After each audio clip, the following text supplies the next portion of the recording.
Good morning, good morning. Dr. Gary here on the road. We are dental practice brokers nationwide. We sell dental practices. Today's topic is,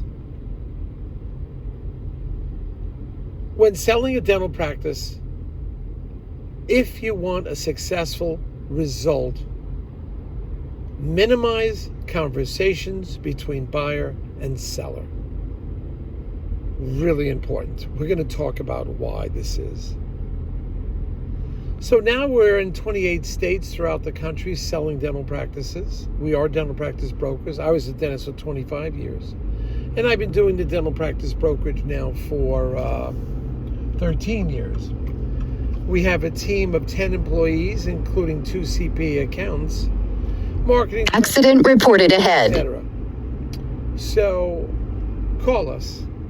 We're now available to you 363 days a year. We take off Christmas and Easter.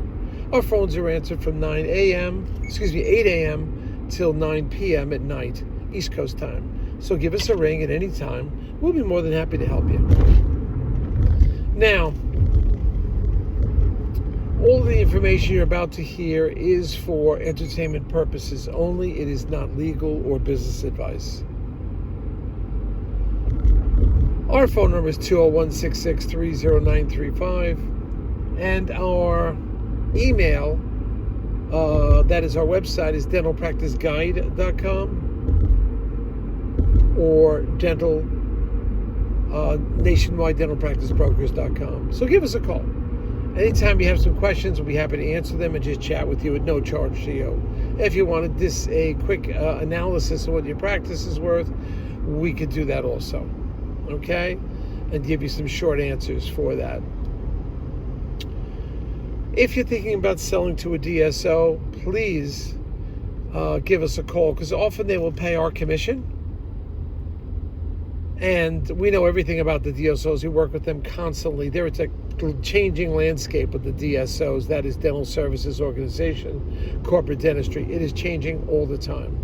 We know what they're looking for, what their requirements are, or just about everything, because we know we're basically the cop on the beat, the reporter at the front lines. So we know. Now,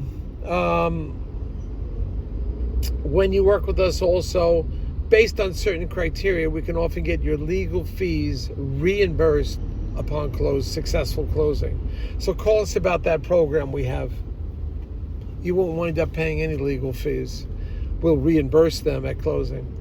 But anyway, let's move on to some other topics now that we talked about earlier. Why should you minimize the conversation between buyer and seller when selling a dental practice? The reason, there's no advantage to it. I do feel you should both, as professionals, I'm a dentist myself, get acquainted with one another, feel comfortable with one another. You should never, ever discuss business. That is always left to the professionals. Too many times, far too many times, I've seen this happen. That the buyer and the seller figure, we'll just figure out everything on our own. Even though they have attorneys, they're going to start making decisions. They're going to start having conversations about the future. And you shouldn't be doing that under any circumstances. You should not be discussing anything concerning business with the dental office. Zero. It is just zero to be discussed. And every time this has happened, we've run into problems. Each and every time that the buyer and seller figure they got everything figured out, they're the 2 smartest people in the room, and they got it. They got it. They understand how to do this and all because they're successful dentists. Well, that's not the story. It's not the story at all. You stay away from any communications that you can. Stay away from it between buyer and seller. Accept cordial conversations, but really just avoid it. Once you get friendly with one another and once you're chatting with one another, it's fine. It's fine. Just keep it at that. You're friends and that's it. Now, you want to be best of friends and spend time together, go out to dinners, you can go on vacation. Do that all after the closing. All right?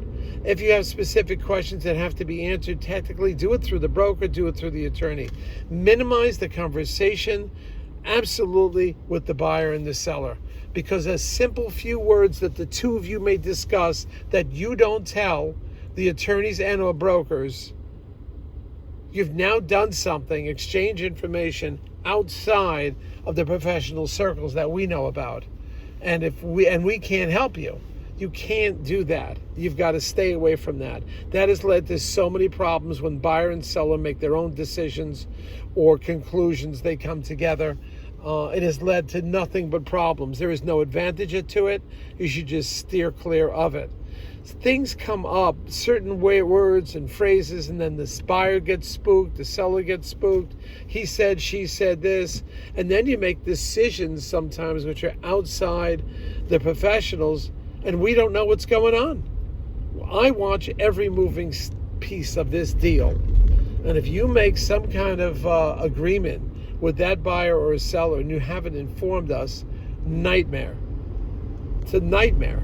Because we don't know what you said, but if a decision is made between the doctor, seller, and his attorney, and the broker, we always stay in communication. Everybody's on the same page.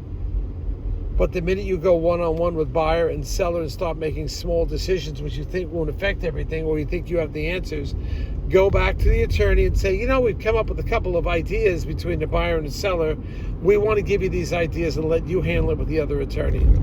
Always, you're not saving any money with the attorney anyway. You're not saving any money. The broker is going to work on a commission. So it's not an hourly thing. You're not saving money there. You've got to stay away from that. Absolutely stay away, because it is a huge problem. And it has been going on for 13 years, this huge problem. Buyer and seller making decisions on their own outside when it comes to the, putting the deal together. Let the professionals handle it. All right? It's very important for you to understand that. It only leads to problems. So listen, we're trying to get you new information. Click the subscribe button if you want to hear updates. We're doing a lot of videos. I think we're at 315 now or higher. And always something new is coming up. Constantly new stuff is coming up. New information. Sometimes it's once every now and then deal that occurs, and that adjustments have to be made in the deal. For example, we're doing a deal now where there's a cash back, and I've never done that before. So if you keep up with this, we'll keep you posted of what's going on. Thank you so much. Bye now.